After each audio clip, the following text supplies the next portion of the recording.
What if the fate of an entire nation once rested on the shoulders of a man who did not know whether his next battle would end in victory, defeat, or death? In the freezing winter of 1776, George Washington stood at the center of a desperate revolution. His army was exhausted. His soldiers were hungry, poorly equipped, and losing hope. The British Empire possessed greater military strength, better resources, and years of experience. Yet Washington refused to surrender. Born in 1732 in the colony of Virginia, George Washington had grown from a young surveyor into a soldier, plantation owner, and military leader. His early experiences on the frontier taught him the harsh realities of war and survival. During the French and Indian War, he gained valuable military experience and learned lessons that would later shape his leadership. But the greatest challenge of his life was still ahead. As tensions between Britain and the American colonies grew, Washington became increasingly involved in the struggle over taxation, representation, and colonial rights. When open conflict finally erupted in 1775, the Continental Congress turned to Washington and appointed him commander-in-chief of the Continental Army.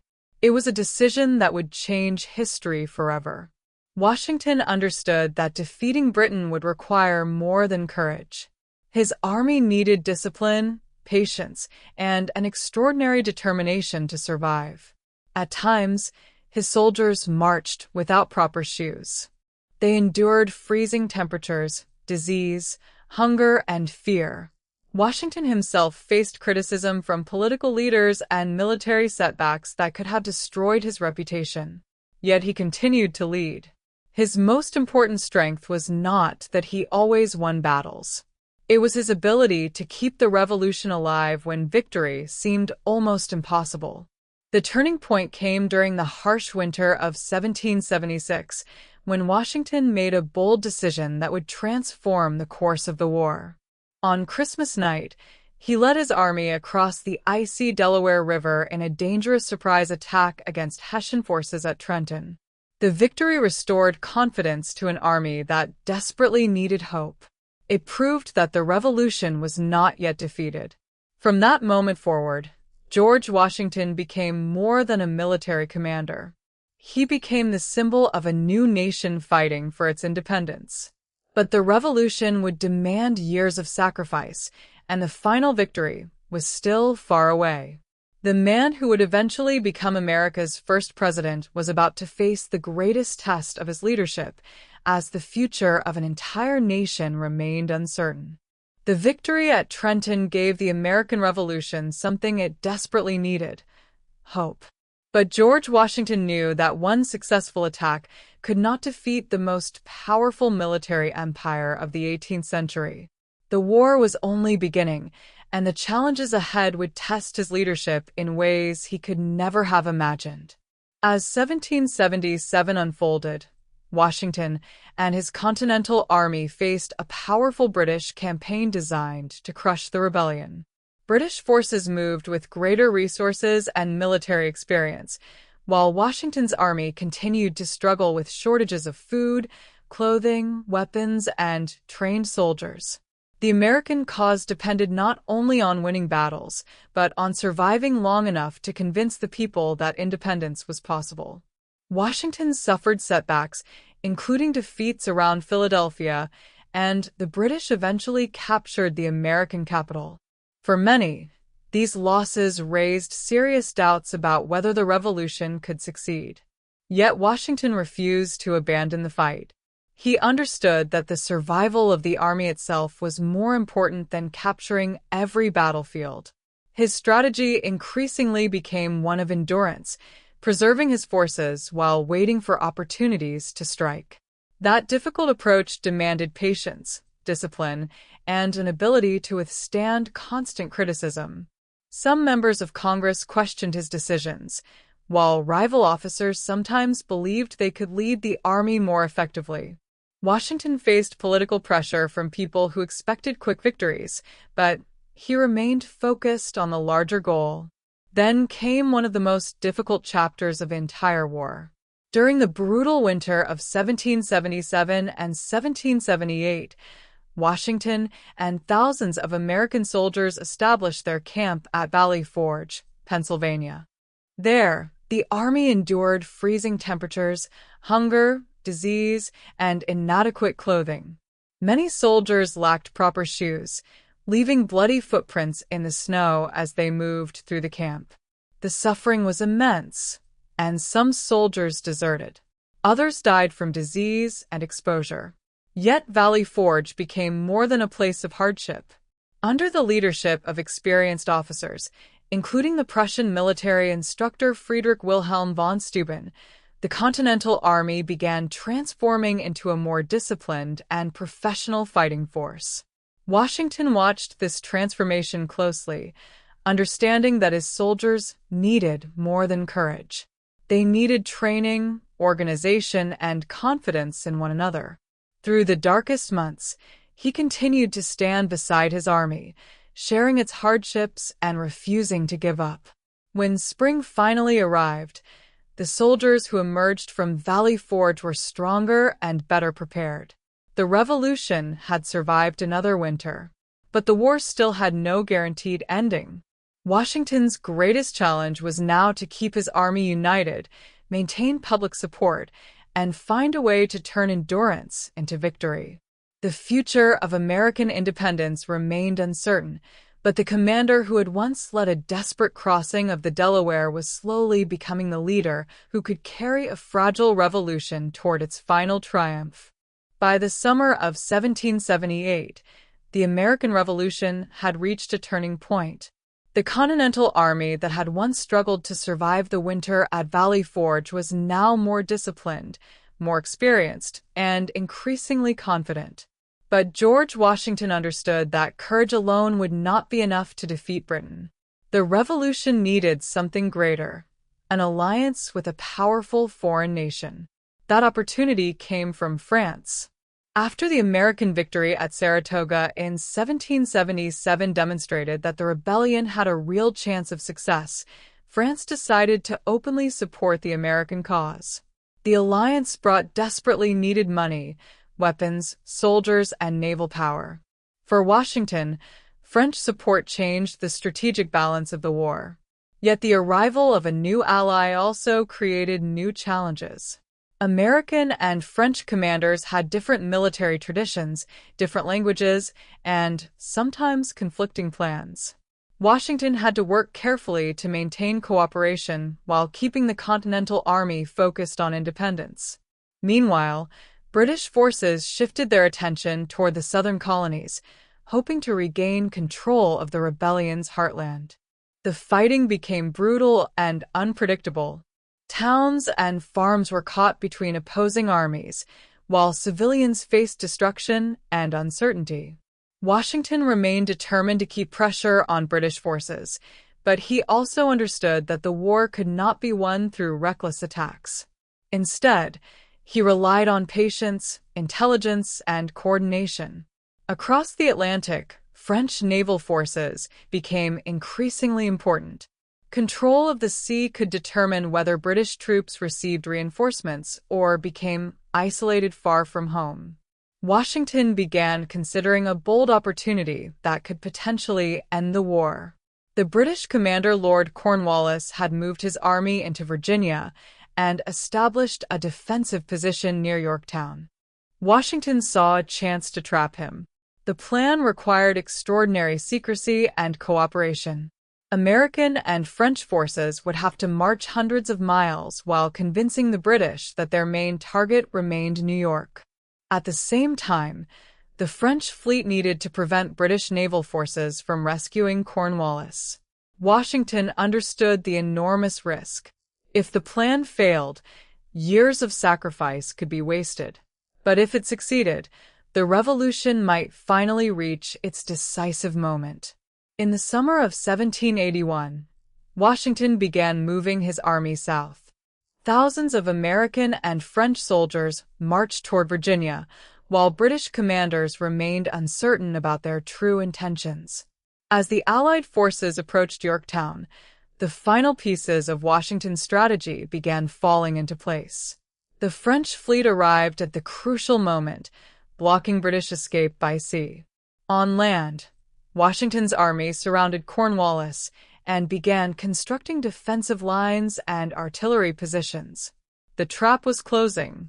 For the first time, the dream of American independence seemed within reach. But the final battle would demand everything the Revolution had built over years of war, sacrifice, and perseverance. At Yorktown, George Washington was about to lead the army toward the victory that could determine the fate of a new nation. In October 1781, the long struggle for American independence reached its decisive moment. At Yorktown, George Washington's carefully coordinated strategy had placed the British Army under Lord Cornwallis in an increasingly desperate position. American and French forces surrounded the British defenses on land, while the French fleet prevented escape by sea. For days, Allied artillery pounded British positions, destroying defensive works and making resistance increasingly difficult. Washington understood that every movement now carried enormous consequences. After years of war, the Continental Army had finally created the conditions for a decisive victory. On October 19, 1781, British forces under Cornwallis formally surrendered at Yorktown. The moment was extraordinary. The revolution that had begun with uncertainty and desperation had survived long enough to defeat one of the world's most powerful empires. Yet Washington knew that the surrender did not instantly create a stable nation. The war was not officially over, and difficult negotiations still lay ahead. British troops remained in other parts of America, and the peace process would take time. But Yorktown changed the political reality. American independence was no longer simply a dream. It had become a force that Britain could no longer easily destroy. For Washington, the victory brought enormous public admiration, but it also revealed the character that would define his legacy. He had the opportunity to become the most powerful man in the new country. Some supporters even imagined that a military leader who had won a revolution could become a king or ruler. Washington rejected that path. He believed the new nation needed government based on law rather than personal power. In 1783, after the Treaty of Paris officially recognized American independence, Washington made one of the most remarkable decisions in modern political history. He resigned his commission as commander-in-chief and returned to civilian life. The gesture shocked observers in Europe, where military commanders often sought political power after victory. Washington's decision demonstrated that he believed the army served the nation, not the individual who commanded it. He returned to Mount Vernon, hoping to live quietly as a private citizen. But the new United States faced serious problems. The young government struggled with debt, political disagreements, economic instability, and tensions between the states.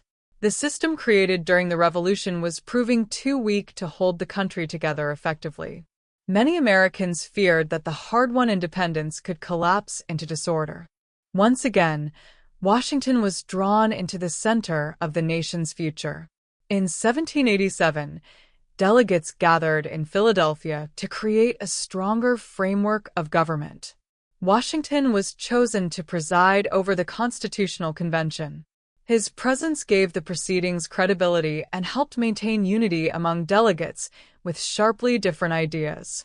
The result was the United States Constitution, a document that established a new system of government built around federal authority, representative institutions, and a separation of powers. But the greatest test of Washington's belief in Republican government was still to come. The nation needed its first president. And despite his desire for a quiet life, George Washington would soon be asked to accept a responsibility that would make him the most important political figure in the new United States.